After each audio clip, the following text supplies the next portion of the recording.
90 দশকে যাদের উপর ভর করে ঢালিউড ঘুরে দাঁড়িয়েছিল তাদের অন্যতম চিত্রনায়ক সালমান শাহ ও শাকিল খান। একজন 29 বছর আগে না ফেরার দেশে চলে গেছেন, অন্যজন চলচ্চিত্র থেকে অনেক বছর ধরেই নিজেকে দূরে সরিয়ে রেখেছেন।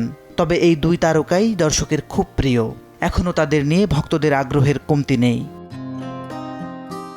আবারও আলোচনায় শাকিল খান। প্রিয় সহকর্মীকে নিয়ে সম্প্রতি করা এক বিস্ফোরক মন্তব্যের জেরে সোশ্যাল মিডিয়ায় চর্চিত হচ্ছেন তিনি। শাকিলের দাবি, সালমানকে শেষ করে দেওয়ার পেছনে সিনেমার মানুষরাই দায়ী। গত শনিবার শোবিজ কেন্দ্রিক এক অনুষ্ঠানে সালমান শাহকে নিয়ে স্মৃতিকাতর হয়ে পড়েন শাকিল।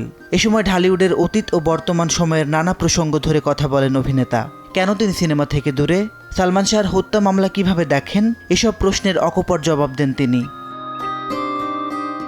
সালমান শাহ প্রসঙ্গে শাকিল খান আরও বলেন, একটা মানুষকে সারাক্ষণ টর্চার করলে সে ফ্রাস্ট্রেশনে পড়ে যায়। আমরা সিনেমার মানুষরাই তাকে ফ্রাস্ট্রেশনে ফেলেছিলাম।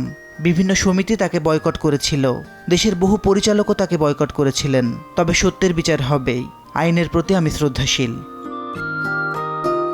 মাসিদ রণ, সময় সংবাদ, ঢাকা।